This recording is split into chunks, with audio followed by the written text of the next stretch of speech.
पहला क्वेश्चन देखेंगे तुम। जनसंख्या, ये सेकंड है क्वेश्चन। जनसंख्या वितरण के संबंध में, जनसंख्या वितरण शब्द से क्या तात्पर्य है? जनसंख्या वितरण, किसी दिए हुए क्षेत्र में लोग किस रूप में वितरित हैं। मान लो ये तुम्हारा एरिया लगा लो, मान लो कोलंबिस का मैं एरिया लगा लेता हूँ। घर मिलेंगे, कोई वहाँ पर इसने छोटी सी दुकान बना रखी है, इसका घर यहाँ पर, दूर दूर घर मिलेंगे, दूर दूर। और तुम दिल्ली का देखोगे, कंजेस्टेड मिलेगा, बहुत ज़्यादा। नीचे रह रहा, उसके ऊपर रह रहा, उसके ऊपर रह रहा, उसके ऊपर रह रहा है, बगल में रह रहा, यहाँ रह रहा, बहुत ज़्यादा जनसंख्या वहाँ पर। ये जनसंख्या का वितरण है। यहाँ पर कोलंबिस में कम है जनसंख्या और दिल्ली में ज़्यादा है। अब जनसंख्या वितरण, किसी दिए हुए क्षेत्र में लोग किस प्रकार से वितरित है, किस प्रकार से वितरित है, ये होगा इसका डी। वे 3 मुख्य कारक कौन से हैं जिससे जनसंख्या में परिवर्तन होता है? देखिए, जन्म से फर्क पड़ेगा। जन्म नहीं होगा तो ये तो शून्य हो जाएगा सब कुछ।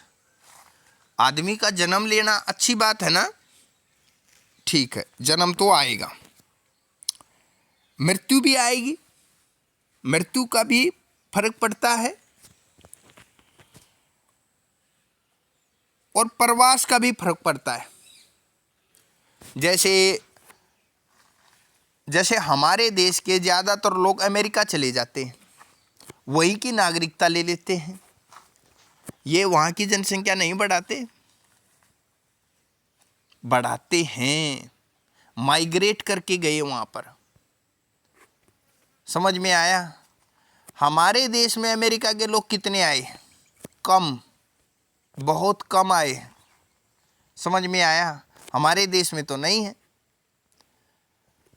माइग्रेशन का फर्क पड़ता है।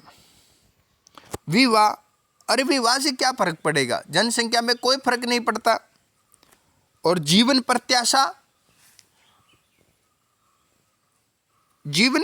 का भी कोई फर्क नहीं पड़ता है। जीवन प्रत्याशा ज़्यादा हो गई, मान लो 100 के करीब पहुंच गई, तो वो बूढ़े आदमी होंगे, वो दूसरे पर आश्रित होंगे। इसलिए इसका ख आंसर सही है। 1999 में विश्व की जनसंख्या हो गई है, ये देखिए, 2022 में जनसंख्या 7 अरब थी। 2022 में जनसंख्या 7 अरब थी, पर यह 1999 की पूछ रहा है, अब 6 अरब हो जाएगी। समझ में आया? विश्व जनसंख्या पिरामिड क्या है? अब तुम बता दो, जनसंख्या पिरामिड क्या है? जनसंख्या का आयु लिंग संगठन का आरेखीय विरूपण। मैंने तुमको बताया था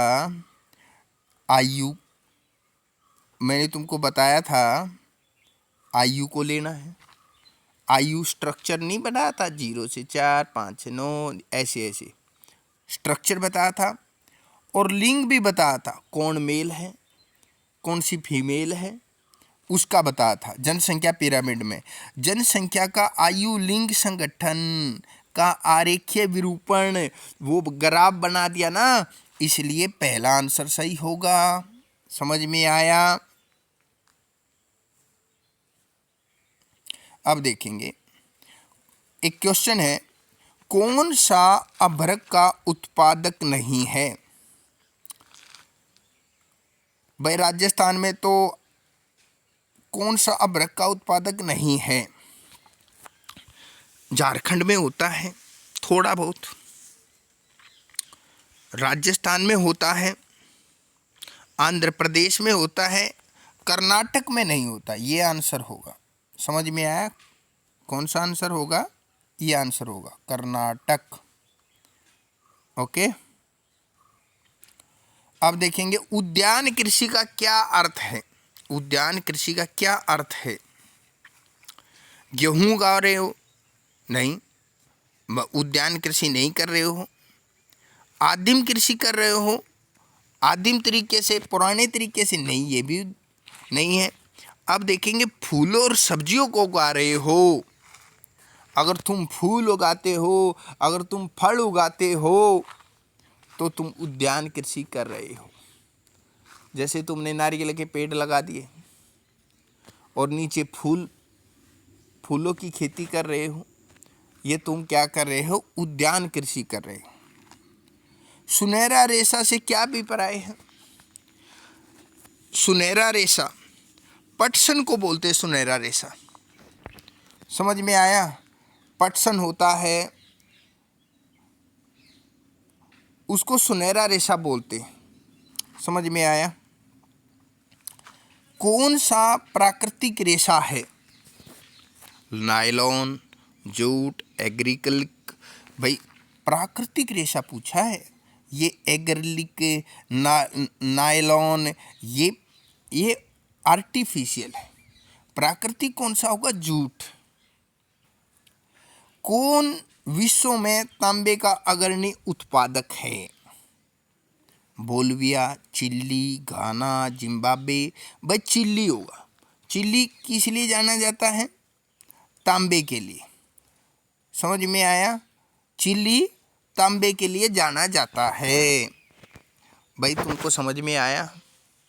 भाई ध्यान से सुन लो। मेरे चैनल को ज़्यादा से ज़्यादा सब्सक्राइब करें और लाइक करें। Thank you.